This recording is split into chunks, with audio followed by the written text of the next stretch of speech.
Hello everyone. Today we'll be learning about how to simplify radicals. Let's look at a radical here, root 20. There are several possible methods to use to simplify radicals, but today we'll be learning about the tree diagram method. To do this, you draw two arrows like that, and you basically find two numbers that multiply out to give you this number inside the radical. So 4 and 5. 4 times 5 gives you 20. There are other possible numbers that multiply out to give 20, such as 10 and 2. These both work out, but let me just simplify it this way, and then I'll show you that they're exactly the same. The numbers don't matter as long as they do multiply out to the top number. So we can see that the number 4 can be simplified further into 2 times 2. And the number 5, well, it can be, the only multiples of 5 are 1 and 5. When doing the tree diagram method, you want to make sure that one of your multiple is not 1. It cannot be 1. So this is not an appropriate step. So it has to have two numbers that are not 1. So the number 5 cannot be simplified any further. So we can just circle that.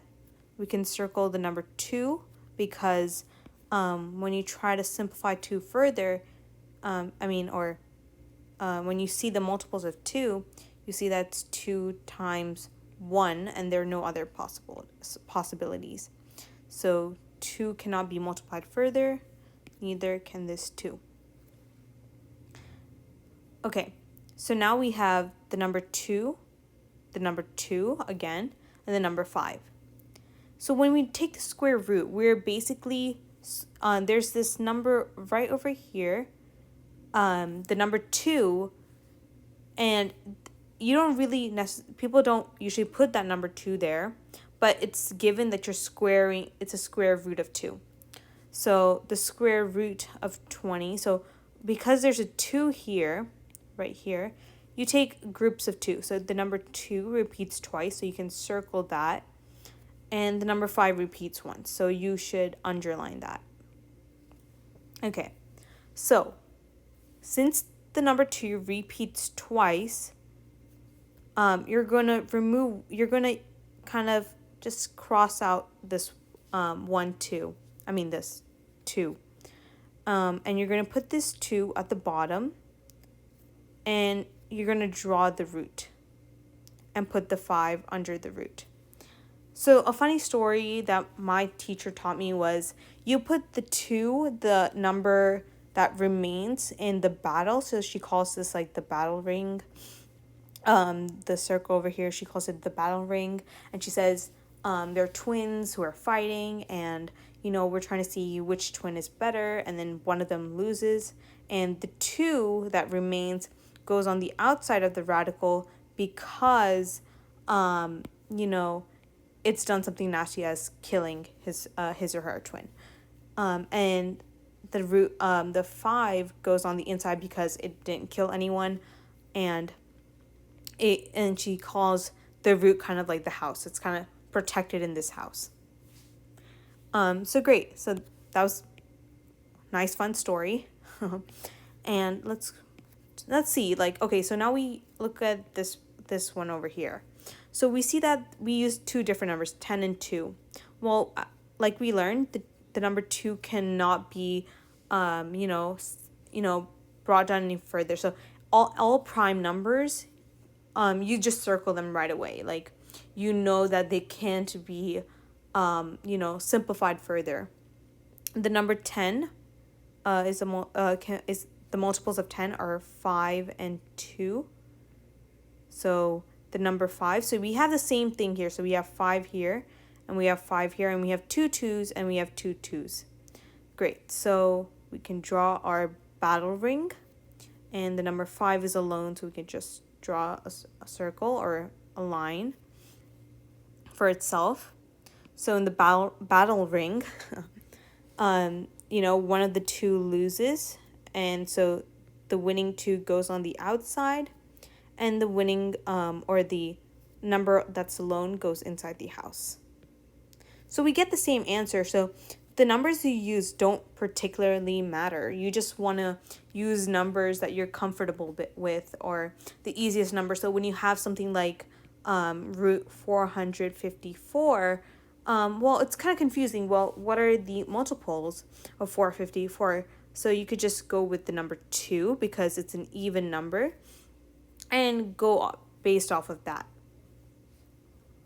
Let's look at some more examples of simplifying radicals. So the number root 32 can be simplified as two multiples of 32 are the number 4, the number 8. Okay, so 4 can be simplified into 2 and 2, and the number 8, let me use a different color. So 8 can be simplified into 2 and 4, and the number 4 can be simplified into 2 and 2. Great. So now we have the number 2 here. So what we do is group them in pairs of 2. Okay. And this 2 is alone, so we can just draw a circle for itself or just underline it. Great. Let's use a different color for this one. Okay. So now in each battle ring, it's a separate battle ring. So one of the two gets murdered. The winning 2 goes on the outside. There's another one here, so you can cancel one of them. The other one goes on the outside, and since this one is all alone, it goes inside the house. Well, we can't have something like this. It's definitely not 22 root 2. So when you have multiple numbers on the outside, we just multiply them. So 2 times 2 is 4, and we just place the root 2 right next to it. So this is the simplified form of root 32. Okay, so what if this number 2 was not 2, it was 3? So let's look at how that works out. So let's say it was root 3 cube root of 32. Well, we have the same numbers, so 4 times 8, we do the same step. So 4 times 8, and then 4 can be simplified into 2 times 2, 8 into 2 times 4, and then 4 into 2 times 2. Okay, great. So now we have it all to all prime numbers. We brought it all to prime numbers. So now what we do, instead of grouping them to 2, we group them to 3.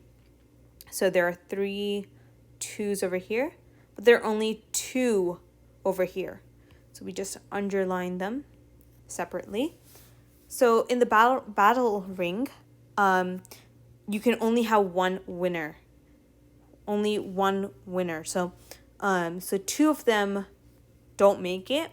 The winner goes outside of the house, and the non-fighters go inside the house. 2 times 2. So this would be 2 root 4. So this is the cube root of 32. So you can see that they're different. This is not the same thing as this. So let's move on to our next example, which is 2 root 18. So when simplifying a number or a radical that has a number out front, what we do is kind of hold on to it. Just keep it to the side, it's there. We don't need it right now. So what we do is continue using the tree method. So 9 times 2, and then 3 times 3. Great. So these are all prime numbers towards the end. And since the square root is basically a 2 over here, we group the numbers in pairs of 2. So 1 gets killed, the one that wins goes on the outside, and the one that doesn't kill goes on the inside. Great. So now we have this 2 over here. What we do is we bring it down and we multiply it by the 3. So 2 times 3, 3 equals 6. So the answer would be 6 root 18, or 6 root 2, sorry. There we go. So 2 root 18 simplified is 6 root 2. Moving on to our next example, which is the square root of x squared.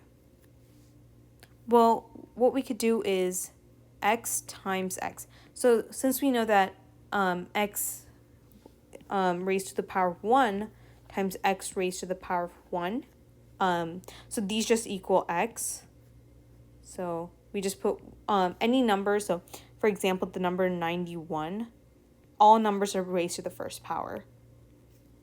So when you multiply these two numbers together, these two values, you're just basically adding the exponent. So this equals x squared.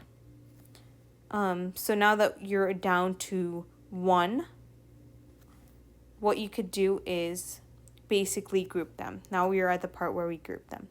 So since there's a number 2 here, it's a square root of 2, we group them by 2. We cancel 1 or kill 1. And the x goes on the outside. And that's it. Since we don't have any numbers alone, we just keep this on the outside. So the square root of x squared is x. Let's look at another example. So the square root of y to the 6th. Or actually, let's make it 7. Great. So to do this, all we do is write y 7 times. So y times y times y times y times y. Great. So there are 7 y's over here. So 1, all raised to the first power. So 1, so when you multiply a value or a number, you basically add their exponents together. So 1 plus 1 plus 1 plus 1 plus 1 plus 1 plus 1 equals 7. Great.